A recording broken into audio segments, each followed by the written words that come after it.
झारखंड राज्य की राजधानी रांची के इस प्रेस हॉल में उपस्थित देश के लोकतंत्र के चौथे स्तंभ तमाम मीडिया कर्मीगण, हमारे भाईगण, हमारी बहनीगण, आप सबों का अभिनंदन, स्वागत है। और आज के कॉन्फ्रेंस के माध्यम से, चूंकि कल से हमारा विधानसभा का सत्र आगाज होने वाला है, हमारे देश का लोकसभा का संसद का सत्र आगाज हो चुका है, तो ये हम लोग संदेश सबसे पहले देना चाहेंगे कि जैसा कि आज चूंकि ये शायद हमें लगता है कि अंतिम महत्वपूर्ण सत्र होगा, क्योंकि इसके बाद चुनावी रंग में हमारा राज्य रंग जाएगा।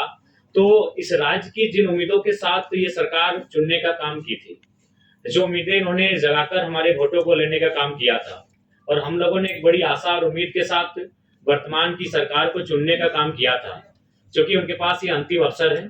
अतः आज के आपके माध्यम से, क्योंकि हम लोग बचपन में एक स्कूल की दीवार में एक लाइन पढ़े थे, literature is the mirror of society, लेकिन मैं आज गर्व से का साथ कहना चाहूंगा कि उसमें मैं एक लाइन ऐड करना चाहूंगा कि media is also mirror of society. अगर मीडिया अपना काम सही से करे, मीडिया अपना काम निष्पक्ष होकर करे, तो शायद मीडिया भी कहीं ना कहीं सोसाइटी में जिस प्रकार हम लोग पढ़ते आए थे लिटरेचर के बारे में कि लिटरेचर मिरर होता है, मीडिया भी मिरर का कार्य करती है। तो आज मीडिया के माध्यम से, मीडिया को माध्यम बनाते हुए राज्य की सरकार को विधानसभा सत्र के ठीक पहले मैं ये संदेश देना चाहूंगा कि कृपया करके आप जिन मुद्दों के साथ आए थे, सबसे पहले उन मुद्दों पे आप ध्यान दें। आपके जो मुद्दे थे, जो कि अभी देख सकते हैं कि आप कुछ दिनों से लगातार सोशल मीडिया में एक मैंने तस्वीर लगातार वायरल हो रही है, जिसमें आपके जेपीएससी के विभाग नगर निगम का जो वैकेंसी है, जिसमें मैक्सिमम जो है बाहर के राज्यों को लिया गया। वो चिट्ठी रखें आदरणीय मोदी जी। आप मेरा कहना यही है कि आखिर ये राज्य बना क्यों है। आज अगर हम विगत 2 वर्षों की बात करें तो सहिया लोग धरने पर बैठे हैं, पारा शिक्षक धरने पर बैठ के लाठियां खा रहे हैं, सहायक पुलिसकर्मी धरने पर बैठे हैं, रैयत माइंस के एरिया में कोलियरी में धरने पर बैठे हैं। तो इस राज्य के जो नीति नियम बने, आखिर वो किनके लिए बने हैं? जब ये नीति नियम हमें लाभ ही नहीं मिल रहे हैं, तो इसीलिए सबसे पहले नीति नियम की बात होनी चाहिए। और इस राज्य की जनता को भी आह्वान देना चाहेंगे कि आगामी विधानसभा के चुनाव में जो इनके नीति नियम की बात ना करे, ऐसे लोगों को चुनने की आवश्यकता ना करे। आज देखिए ये सोशल मीडिया काफी वायरल हो रहा है, हालांकि जो 60-40 कहते हैं, हमें लगता है 60-40 को फॉलो किया गया है। और भारत का कॉन्स्टिट्यूशन भी कहता है कि आप ओपन रखना होगा कि कुछ लोग आप पूरे देश से आमंत्रित होंगे। लेकिन मेरा कहना है कि जो सरकार है उन्हें एक वैकल्पिक मार्ग तैयार करना होगा कि ओपन कैटेगरी में भी से मैक्सिमम झारखंड के लोग आए। आपको ये मापदंड तय करने होंगे और इस पर कहीं रोक नहीं है। उदाहरण के लिए कुछ वर्ष पहले हमारे कुछ साथी अरुणाचल प्रदेश में एक बैंक का फॉर्म भरे थे, लेकिन उस बैंक में ये शर्त थी कि आपको उसका डॉक्यूमेंट जमा करने के लिए ऑफलाइन जाना होगा अरुणाचल प्रदेश। ना आप अरुणाचल प्रदेश जा सकते हैं, ना उस बैंक की फॉर्म को भर सकते हैं। तो ठीक उसी प्रकार हमारी सरकार जो भी चुनकर आती है, उनको इस बात को तय करना होगा कि आप किस प्रकार से एक रास्ता तैयार करते हैं कि यहाँ के नौजवानों को बेहतर अवसर मिले। हम आज 2 चिट्ठी लेकर आए हैं, क्योंकि आज इस राज्य को जानना होगा इन 2 चिट्ठियों का अर्थ को। एक चिट्ठी है, इस चिट्ठी को भी हम पढ़ते हैं। ये चिट्ठी आपका नगर विकास एवं आवास विभाग, जो कि आपका जेपीएससी है, इसमें जिनको नौकरियां दी गई है उनका नाम है अन्वेषा अदिति, वसुधा शर्मा, पल्लवी तिवारी, और फिर ये झारखंड की है, राहुल गांगुली। ये कोई हरियाणा के हैं, कोई राजस्थान के हैं, कोई गुजरात के हैं, कोई महाराष्ट्र के। और एक चिट्ठी हम लेके आए हैं, क्योंकि इस चिट्ठी को राज्य को देखना होगा। और एक चिट्ठी, इस चिट्ठी में नाम है मूर्ति देवी बिशुनगढ़ मुंबई। इस चिट्ठी में अगला नाम है कपिल देव महतो, रोहित साव, गोविंद मरांडी, ललित महतो, जीवन लाल साव। ये पिछले 6 महीना के हमारे प्रवासी मजदूरों की डेड बॉडी जो झारखंड आई। एक चिट्ठी हमारे साथ में है।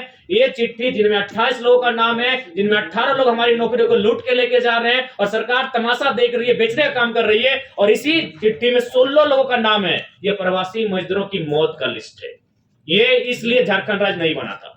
ये पीड़ादायक, हमें आप बार बार बाहरी भीतरी की बात करते हैं, ऐसी पीड़ादायक तस्वीर किसी राज्य की नहीं है। ये सिर्फ पिछले 2 महीनों की लिस्ट है। मैं तारीख पढ़ूंगा, 23 तारीख 7वां महीना 2024, 23 तारीख 7वां महीना 2024, 12 तारीख 7वां महीना 2024, 13 तारीख 7वां महीना 2024, 15 तारीख 7वां महीना 2024। तो हम मरने के लिए झारखंड पैदा नहीं हुए।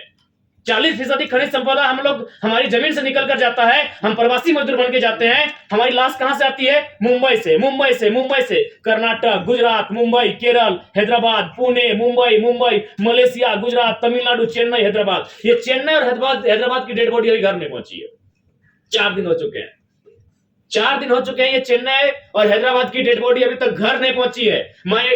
आपके प्रेस कॉन्फ्रेंस को कहते कहते मेरे कंठ सूख रहे हैं, मैं भावुक हो रहा हूं। इस दिन के लिए शहीद निर्मल महतो ने कलेजे में गोली नहीं खाई थी, इन लोगों के लिए कलेजे में गोली नहीं खाई थी। इनसे हमारी कोई आपत्ति नहीं है, जो जिनका नाम इस लिस्ट में है। हमें आपत्ति सरकार से है। हमने इस लिस्ट के लिए, इस चिट्ठी के लिए हमने सरकार नहीं बनाया था। हमने इस लिस्ट के लिए झारखंड अलग नहीं किया था। हमने इसे रोकने के लिए झारखंड राज्य अलग किया था। ये 16 डेड बॉडी, ये कुछ ही महीनों का रिकॉर्ड कार्ड है। अगर हम आगे बढ़ेंगे तो और दर्दनाक तस्वीर सामने आएगी। पहले सरकार देख रहे हैं, कहा कल्पना मैडम जाके प्रवासी मजदूर वापसी आए हैं, उनको लेकर जश्न मना रही है। अरे वो तो जिंदा है, जो लोग मर गए हैं इनकी डेड बॉडी पहले वापस कीजिए। इनकी डेड बॉडी कैसे आएगी उस पर मंथन कीजिए, उस पर चिंतन कीजिए। नाम पढ़ दे रहे हैं, शिवा महतो, नवाडी, चेन्नई में उनका देहांत हुआ है 21 तारीख 7वां महीना 2024। भुवनेश्वर सिंह, नवाडी प्रखंड, सेम प्रखंड, हैदराबाद, 24 तारीख 7वां महीना 2024। ये 2 चिट्ठी हमारे पास है। अब ये 2 चिट्ठी देखकर राजवासी तय करेंगे कि कब तक आखिर हमारे भोले वाले राजवासी इनके झांसों में ठगे जाएंगे। एक चिट्ठी जिनमें 28 नौकरियों का जिक्र है, ठीक है, 60-40 अनुपालन हुआ है, ठीक है, ये बी ग्रेड की नौकरियां हैं, लेकिन आप जो अप एंड टू ऑल है उसमें आपको कुछ रास्ते तैयार करने होंगे। जैसे गुजरात और उड़ीसा में हमारे कई साथी जब इंटरव्यू के लिए गए, उनको गुजराती और उड़िया भाषा में इंटरव्यू का पेपर दिया गया, उस भाषा में उनको इंटरव्यू का लेटर दिया गया। तो ये राज्य सरकार को सोचना होगा कि आप इस चिट्ठी को कैसे इस चिट्ठी को और इस चिट्ठी को कैसे आप सुधार करते हैं। ये नहीं होगा। इस चिट्ठी के लिए, इस पेपर के लिए हमने झारखंड राज्य अलग नहीं किया था। हमने इस पेपर को समाधान करने के लिए झारखंड राज्य अलग किया था कि 40% खनिज संपदा देने वाला राज्य आज 2 महीनों में 16 प्रवासी मजदूर, उनका मृतक शरीर इस वतन में, इस प्रांत में वापस आता है। ये दुर्भाग्य का विषय है। तो इसलिए आज के हमारे प्रेस कॉन्फ्रेंस का उद्देश्य स्पष्ट है कि जो विधानसभा का सत्र जाएगा, 81 के 81 विधायकों को यही संदेश होगा कि आप कैसे यहाँ के नियोजन में, चाहे वो प्राइवेट सेक्टर हो, चाहे वो सरकारी सेक्टर हो, मैक्सिमम झारखंड के लोग कैसे होगा, सदन में आप बैठे हैं, इस बात को आपको तय करना होगा। दूसरी बात, मैं माननीय मुख्यमंत्री से आग्रह करूंगा, देखिए एक कहावत है कि अपना अपना करो सुधार, तभी मिटेगा भ्रष्टाचार। यदि आप अपना सुधार नहीं करेंगे तो आप लाख लोगों को बरगला लें, जब समय आता है तब आप अपने आप को आदिवासी का बेटा करके बच जाते हैं। लेकिन इस लिस्ट में आदिवासियों का भी नाम है। इसलिए सबसे पहले मैं आपको एक छोटी सी घटना याद, कहानी आप पढ़े होंगे, एक वेद की कहानी है जो जड़ी बूटियों से इलाज करता था। एक दिन एक महिला अपने बच्चे को लेकर उस वैद्य के पास गई और वैद्य से कहा कि मेरा बेटा का तबीयत खराब है, इसका इलाज कीजिए। तो वैद्य ने कहा 2 दिन के बाद आइए। जब 2 दिन के बाद महिला अपने बेटे को लेकर वैद्य के पास गई तो वैद्य ने कहा कि इसे कहिए गुड़ ना खाए। तो वो महिला बहुत नाराज हो गई कि ये 2 दिन पहले भी ये बात बता सकते थे। तो वैद्य ने कहा कि आपके जाने के बाद मैंने पहले गुड़ खाना बंद किया। तो ठीक मुख्यमंत्री को कहना चाहेंगे, आप आदिवासी अगर हितैषी हैं तो पहले नेमरा गोला के अलावे जहां जहां आपका जमीन है आदिवासियों को वापस कर दीजिए, तभी आपको आदिवासी हितैषी कहेंगे। आप धन बोकारो में रखेंगे 1 एकड़ जमीन, आप दुमका में रखेंगे, आप रांची में रखेंगे, बिल्कुल। अगर आप सच में आदिवासी हितैषी हैं तो पेपर के पन्नों में नहीं और आपके भाषणों में नहीं, आप आज से ये मुहिम शुरू कीजिए। क्योंकि अगर नेता बदलाव नहीं करेंगे, अगर नेता नहीं बदलेंगे तो ये राज्य नहीं बदलेगा। तो इसलिए उनसे हम पहले आह्वान करते हैं। और बाकी तो हम लोग विधानसभा के लिए तैयारी कर चुके हैं। विधानसभा में हमारी पुरजोर उपस्थिति होगी और उम्मीद करते हैं कि इस बार का विधानसभा का चुनाव उस उद्देश्य के साथ लड़ा जाएगा जिस उद्देश्य के साथ इस झारखंड राज्य को अलग किया गया था। और उसके लिए तमाम राज्य से हमें अच्छा समर्थन मिल रहा है, पूर्ण समर्थन प्राप्त हो रहा है, तमाम वर्ग के लोग जुड़ रहे हैं। अब एकेडमिक बौद्धिक लोग भी हमारे साथ जुड़ने लगे हैं और हम उम्मीद करेंगे कि इस राज्य की बेहतरी के लिए एक बेहतर कार्य करके जाए।